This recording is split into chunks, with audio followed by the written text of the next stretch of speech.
All right, we're going to stick with basketball for just one more segment, and here's the reason why. Saturday night, something happened that Oklahoma City Thunder fans almost forgot was possible. The Thunder lost. Not just any game, but a 111-109 loss to the San Antonio Spurs in Las Vegas. It snaps a 16-game winning streak for the Thunder, and it hands Oklahoma City just its second loss of the season. Now, here's the important part right up front.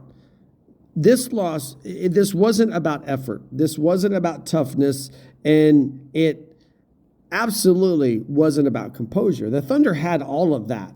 This loss was about math, shot profile, and what happens when one generational player tilts the geometry of the floor just enough to expose your coldest habit. So let's kill the lazy narrative immediately. Oklahoma City, they didn't play poorly. They defended, they competed, they stayed connected, and they didn't melt down late. They just couldn't hit shots. And in the NBA, that's not a footnote to your story. That is the story. The Thunder finished the night 9 of 37 from three-point range. That's 24.3% for those of you trying to figure it out. You don't need advanced analytics to know that's brutal. But here's what makes it uncomfortable. They weren't bad shots.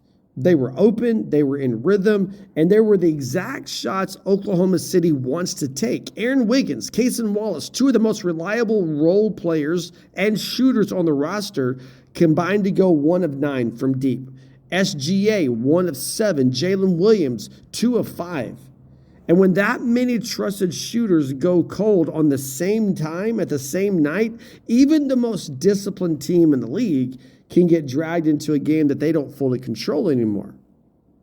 And San Antonio, they didn't stumble into this. The Spurs had a very clear defensive plan, and it revolved around one name, Victor Wembanyama. And with Wemby anchoring the middle, San Antonio is comfortable making a trade, right? What I mean by that is this right here. They would trade away the rim in exchange for conceding perimeter shots. Now, that's a dangerous gamble against Oklahoma City when the Thunder are making threes. Because when Oklahoma City hits shots, that coverage collapses, right? Rotation stretch, driving lanes open, and then the offense just snowballs after that. But when the shots don't fall, what happens is the floor shrinks. Late clock possessions, they begin to pile up, and suddenly the Thunder are grinding instead of flowing. And that's exactly what happened in Las Vegas on Saturday night. And we've seen this before, right? This is where Thunder fans should feel a little bit uncomfortable. Not panicked, but let's be honest, because this wasn't new. It looked very familiar. Think back to the NBA Cup final loss to Milwaukee last season. Same formula. The Thunder defended well enough to win the game. They competed possession by possession, but when the perimeter shots dried up, they couldn't generate consistent offense late. Saturday night followed that same blueprint. Now here's the difference. San Antonio had the perfect chess piece to exploit this. We're talking about Wemby, right? We're talking about a guy returning from a 12-game absence and he played just 21 minutes. But in that limited time, he put up 22 points, 9 rebounds, 2 blocks, and a plus 21. That's insane. In 21 minutes, they were plus 21 with him on the floor. Those numbers, they're beyond impressive, but they don't really, I think, capture his true impact. Because he didn't just affect shots he contested, he affected shots that he never touched. He bent Oklahoma City's help defenders without demanding the ball. He altered driving angles simply by existing near the paint. And he allowed San Antonio to guard Oklahoma City differently, more aggressively on the perimeter, more confidently in rotation, and more patiently in recovery. Now, here's the wild part.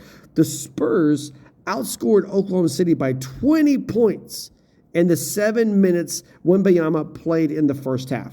7 minutes. That's not a coincidence. That is a gravitational pull. But despite all of that, Despite the shooting, despite Wemby's presence, just Oklahoma City still had a chance. They still had a shot in this game in the final minute. And here's, again, something that matters because it speaks to the Thunder's baseline. Even on a cold shooting night, even against a defensive scheme that was designed to test their worst habit, even with a generational big man warping the floor, Oklahoma City was still right there. That's not a failure of identity. That's a reminder of where the margins live. This loss was about shot profile, not character. Here's what you want to take away from this, Thunder fans. Here's what you should be sitting on right now as you prepare for the Clippers. This loss didn't expose a lack of toughness. It exposed dependence. Oklahoma City's offense is at its best when the three-point shot is a weapon, not the engine. But when it becomes the engine, the math turns a little bit fragile.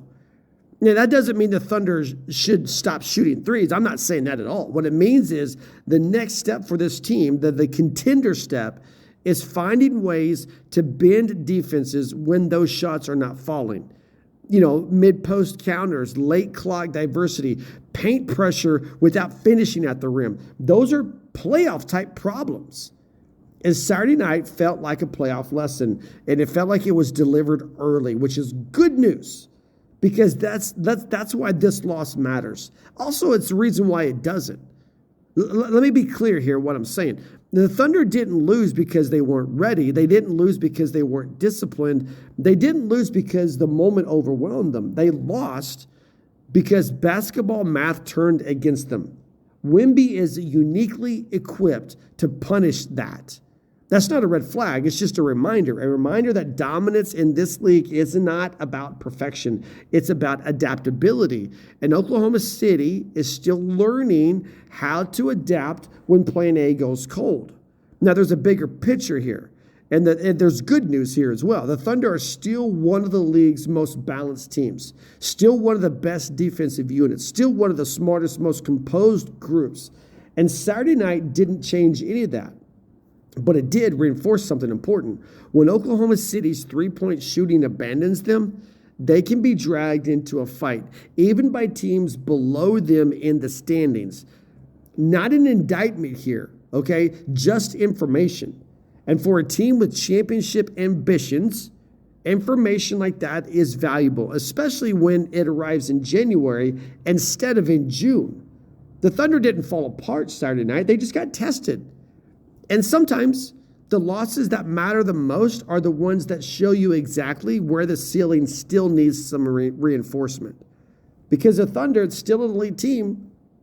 They're just not a team that's immune to a bad night. And you know what, Thunder Nation? That's okay. That is A-okay. We're jumping back into football after this.